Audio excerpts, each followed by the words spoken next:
10, 9, 8, 7, 6, 5, 4. Ang inyo pong mapapanood sa dokumentaryong ito ay hango sa tunay na pangyayari sa Barangay Sibalak. Subalit ang ilang mga larawan na inyong makikita ay kahawig lamang ng ilang mga tauhang mababanggit.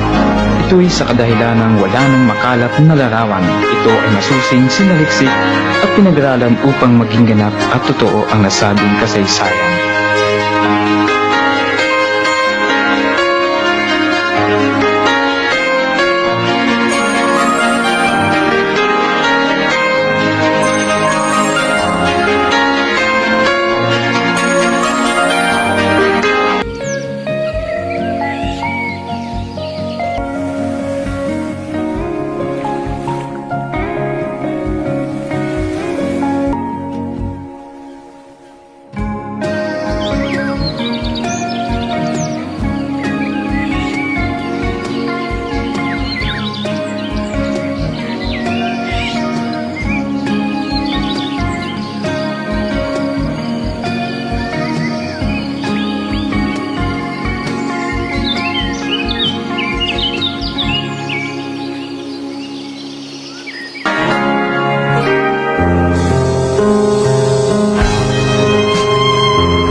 Kasaysayan ng Barangay Sibalak. Sa isang maliit na nayon, may isang magandang babaeng Kastila ang naninirahan sa lugar na may katangi-tanging anyo. Ito ay may malaking balat sa kaliwang pisngi. Kapansin-pansin ang babaeng ito na sa tuwing makikita nila ay laging bukang bibig ng mga taong naninirahan sa lugar. Isang araw, biglang naglaho ang babaeng may balat. Dahil wala pang pangalan ang lugar, hindi nagtagal, ito ay tinawag na Sibalak. Dahil na rin sa isang babaeng may taglay na balat sa mukha. Noon, ang Sibalak ay sakop ng Barangay Santa Teresa bilang isang sityo nito na nasasakupan pa ng bayan ng San Jose Occidental, Mindoro, na ang mga unang taong naninirahan sa lugar ay ang mga pamilyang Barrios, Cipres, Bernabe, Baco, Isada, Roldan, Prange at Serna, na ang tanging ikinabubuhay ay ang pagsasaka at pangingisda. Nang maging ganap na bayan ang magsaysay, ang Sibalak ay ginawang isang ganap na barangay. Ito ay tuluyang hiniwalay na sa Barangay Santa Teresa. Taong 1954, si Ginoong Roberto Casimiro Bernabe ang kaunahang namuno bilang Teniente del Barrio, na ito'y sinundan ni Ginoong Pelotio Pedro Barrios at sinundan ni Ginoong Canuto Polisporo Barrios at Ginoong Vicente Di Clito Serna. Taong 1967, nagbigay ang dating Pangulong Ferdinand Marcos ng halaga para ipambili ng lupang pagtatayuan ng Sibalak Barrio Site, kung kaya't kaagad na ipinagkaloob ni Ginoong Pelotio Pedro Barrios ang lupa na ito ay may sukat na 1.5 hektarya, na ang kakulangan sa ipinababayad ay nag-ambag-ambag ang mga mamamayan ng barangay upang mabuo ang kakulangang halaga ng lupang pagtatayuan ng barangay proper. Ika-10 ng Enero taong 1970, nairehistro ang Barangay Sibalak bilang isang ganap na barangay na nasasakupan ng bayan ng Magsaysay, at unti-unti nang nadaragdagan ang mga pamilyang naninirahan sa barangay tulad ng pamilyang Singh, Mangahas, Orsos, Kabatid, Bracamonte, Villas, Alojado at De Los Angeles. Ang Barangay Sibalak ay matatagpuan sa gawing Timog Silangan, na ang hangganan nito ay ang Barangay Santa Teresa at Barangay Kaguray sa gawing Kanluran. Poblasyon Magsaysay sa gawing Hilaga, Barangay Kalawag at Barangay Lasti naman ang nasa Silangan, at ang baybayan nito ang matatagpuan sa gawing Timog. Ang mga namuno sa Barangay Sibalak bilang punong barangay ay sina Ginoong Pelotio Pedro Barrios, humalili si Ginoong Clemente Roque Alojado bilang UIC o Officer in Charge. Nahalal si Ginoong Fernando Prange Cipres bilang punong barangay, na sinundan ni Ginoong Senencio Alborja Barrios bilang punong barangay.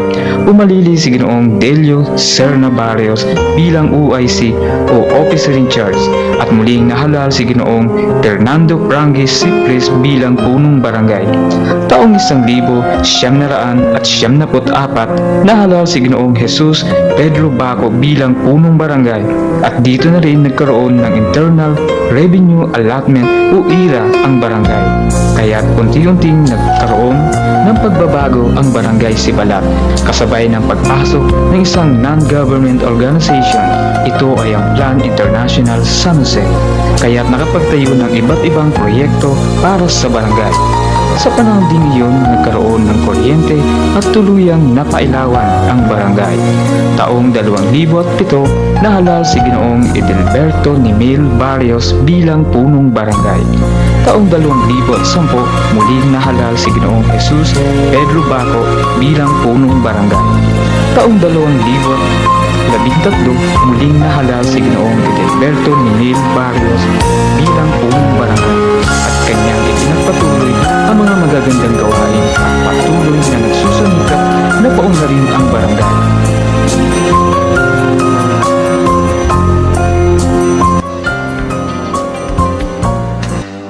Taong 2023, nahalal si Ronald Binancio Roldan bilang punong barangay at patuloy na nagnanais na mas paunlarin pa ang barangay Sibalat sa tulong ng mga mamamayan.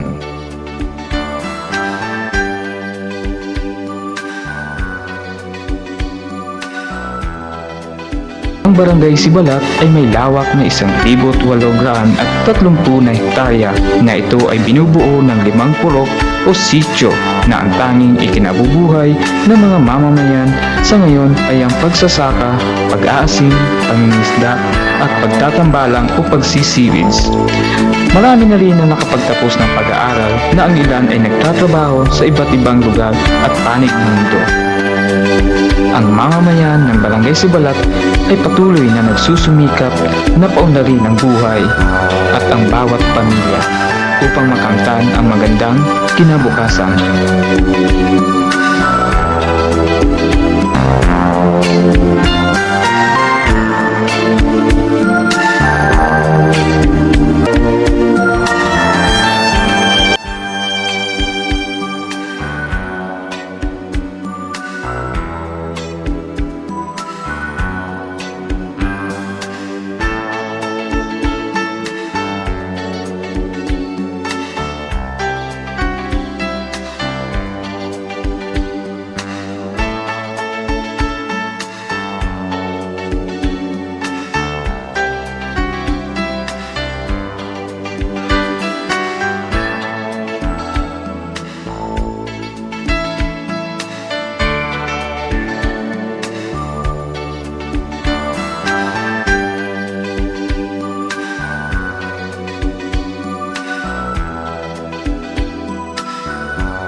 Ito ay ilan lamang sa maraming nagtapos sa Barangay Sibalat na hindi hadlang ang kahirapan upang makapagtapos ng pag-aaral.